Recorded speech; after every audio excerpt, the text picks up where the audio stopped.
कक्षा 12 हिंदी काव्य रामधारी सिंह दिनकर जी द्वारा रचित। आज का हमारा नया शीर्षक है अभिनव मनुष्य, जो कुरुक्षेत्र से लिया गया है। कुरुक्षेत्र का अंतिम कविता इसको बताया गया है। तो चलिए देखते हैं। अभिनव मनुष्य में यही बताया गया है कि मनुष्य की जो इच्छाएं होती हैं वो अनंत होती हैं, उसका कोई अंत नहीं होता है, बढ़ती ही जाती हैं, न कभी घटने का नाम लेती हैं और ना ही कभी कम होती हैं। चलिए देखते हैं। है बहुत बरसी धरित्री पर अमृत की धार, पर नहीं अब तक सुशीतल हो सका संसार। भोग लिप्सा आज भी लहरा रही उद्दाम, बह रही असहाय नर की भावना निष्काम। भीष्म हो अथवा युधिष्ठिर या कि हो भगवान, बुद्ध हो कि अशोक गांधी हो कि यीशु महान। सिर झुका सबको सभी को श्रेष्ठ निज से मान, मातृवाचिक हो उन्हें देता हुआ सम्मान। दग्ध कर पर को स्वयं भी भोगता दुखदाह, जा रहा मानव चला अब भी पुरानी राह। जा रहा मानव चला अब भी पुरानी राह। चलिए इसके प्रश्न को देखते हैं। उद्दाम का अर्थ होता है प्रचंड। निष्काम तो जानते हैं, निष्फल, जो बिना काम का हो। वाचिक का अर्थ होता है वाणी या मौखिक भी कह सकते हैं। दग्ध कर अर्थात जलाकर, पीड़ा पहुंचाकर, पर यानी दूसरे को। ठीक है, तो प्रश्न में आप लिख दीजिएगा कि प्रस्तुत पद्यांश में आज के मानव की निस्सीम यानी जिसकी कोई सीमा न हो, आवश्यकताओं और लालसाओं का वर्णन किया गया है। निस्सीम आवश्यकताओं और लालसाओं का वर्णन किया गया है बहुत बरसी धरित्री पर अमृत की धार। धरित्री अर्थात धरती। कह रहे हैं दिनकर जी कि इस संसार में अनेक महात्माओं ने समय समय पर जन्म लेकर अपने उपदेशों की अमृत वर्षा की है। अपने उपदेशों की क्या की है? अमृत वर्षा की है। पर नहीं अब तक सुशीतल, सुशीतल, सु माने सुंदर, शीतल माने ठंडी, सुशीतल हो सका संसार। लेकिन उससे आज तक भी इस संसार में शांति स्थापित नहीं हो सकी। भोग लिप्सा आज भी लहरा रही उद्दाम। उद्दाम का अर्थ बताया है प्रचंड। आज प्रत्येक मनुष्य ईर्ष्या, द्वेष, कपट, छल, धोखा, घृणा की अग्नि में निरंतर जल रहा है।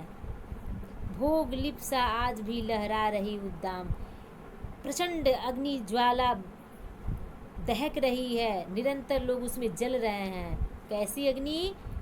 कैसी अग्नि जल रही जिसमें मनुष्य जल रहा है? ईर्ष्या, द्वेष, कपट, छल, धोखा, घृणा, इन सबसे परिपूर्ण अग्नि में निरंतर मनुष्य जलता चला जा रहा है। बह रही असहाय नर की भावना निष्काम।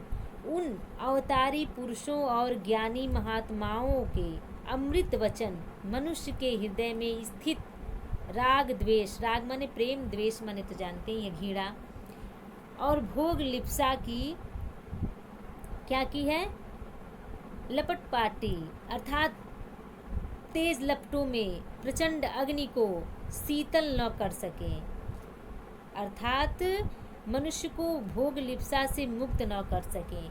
यहाँ कहा गया सुशीतल हो सका न संसार, कि यहाँ कहा गया कि महात्माओं के अमृत वाणियों से, अमृत वचन से किसी के हृदय में द्वेष के प्रति, द्वेष के बदले प्रेम को, भोग लिप्सा के बदले भक्ति भावना को नहीं परिवर्तित कर पाए।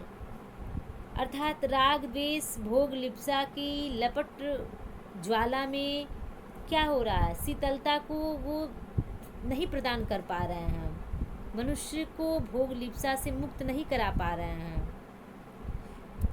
महापुरुषों ने सदैव ही इस संसार को क्या किया है, समता का उपदेश दिया है, समानता का उपदेश दिया, किंतु कहीं भी उनका उपदेश फलीभूत होता दृष्टिगत नहीं होता। फलीभूत यानी कि उसका जो फल होना चाहिए वह दिखाई नहीं दे रहा है, उसका परिणाम अच्छा नहीं दिख रहा है। फिर आगे कहा गया है कि यहाँ संसार, ये जो जगत है, एक ओर तो धनी मनी जो साधन संपन्न लोग हैं निरंतर भोग विलास में डूबे मिलेंगे, जिनकी नई नई भोगों को भोगने की लिप्सा निरंतर बढ़ती होती जाती है।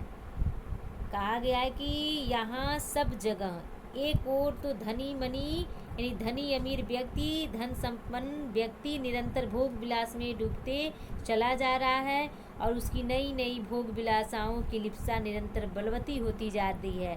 तो वहीं दूसरी ओर ऐसे असहाय साधनहीन, यहाँ बताया गया असहाय साधनहीन, जिनके पास कोई साधन नहीं है, विवश मनुष्य भी मिलते हैं, जिनकी कोई भी कामना फलीभूत नहीं होती, जो भोग विलास तो दूर, दो जून की रोटी के लिए भी तरसते हैं। रात दिन वह क्या करते हैं, जी तोड़ मेहनत करने पर भी उनकी इच्छाएं निष्फल रहती हैं, मनोरथ क्या रहती, निष्फल रहती हैं। ठीक है। फिर कहा जा रहा है कि वह दो वक्त की रोटी के लिए तरसते रहते हैं, दिन रात जी तोड़ मेहनत करने पर भी उनकी इच्छाएं पूरी नहीं होती है।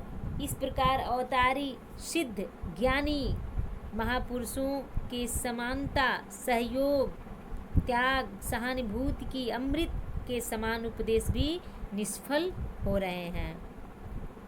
इस पृथ्वी पर समय समय पर अनेक महापुरुषों ने जन्म लेकर अपने पवित्र, शुद्ध,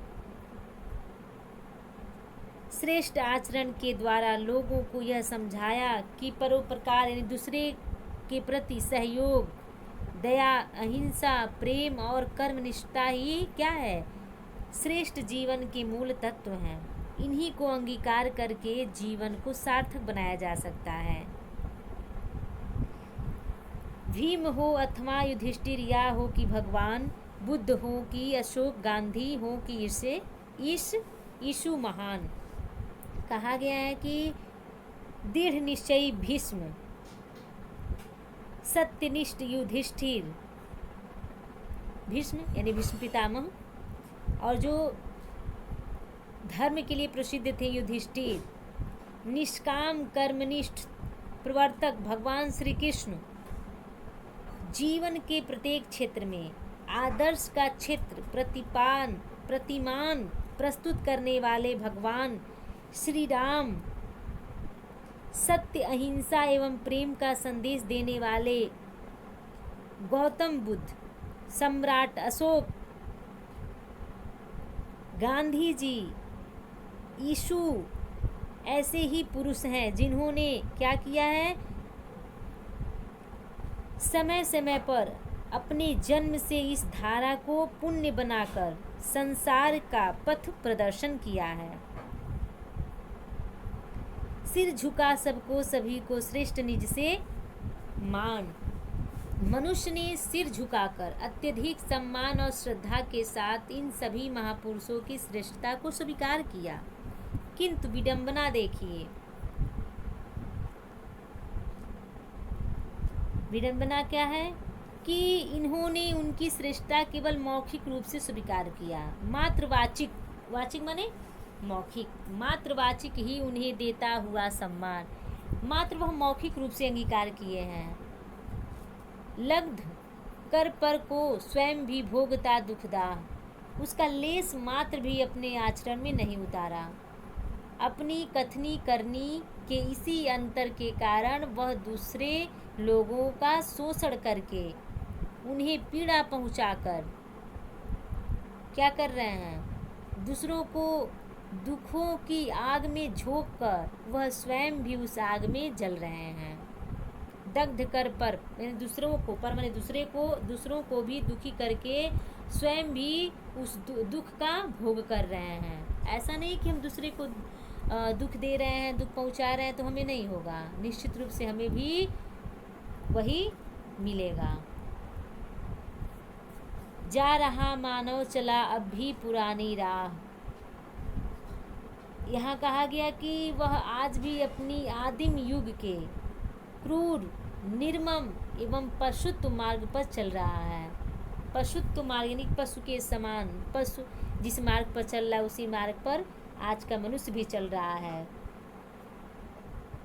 उसके अंदर दया की भावना नहीं है, निर्मम यानी दया की भावना नहीं है, क्रूरता है। आदिम युग के क्रूर, आदिम अर्थात इस समय के जो मनुष्य हैं उनके अंदर क्या है? पशुता है, निर्ममता है, क्रूरता है। ऐसे भावनाओं को धारण करके वह पशुता के मार्ग पर चलता चला जा रहा है। मानव अपने दुख का निमित्त स्वयं है, ये सत्य है। इसे आप भी समझ लीजिए कि मानव अपने दुख का कारण स्वयं है। उसका एकमात्र निदान आचरण की शुद्धता और पवित्रता है। यदि समस्त मानव जाति अपने आत्मा को शुद्ध और पवित्र कर लें तो किसी प्रकार का दुख उनको नहीं सताएगा, अर्थात किसी प्रकार कोई दुख नहीं होगा। इसमें वीर रस है, ध्यान दीजिएगा। इसमें कौन सा रस है? वीर रस। खड़ी बोली है और स्वच्छंद है। छंद जो है वह स्वच्छंद छंद है। अलंकार जो है रूपक अलंकार है, अनुप्रास अलंकार भी है, और गुण ओज एवं प्रसाद गुण है। चलिए आगे बढ़ते हैं।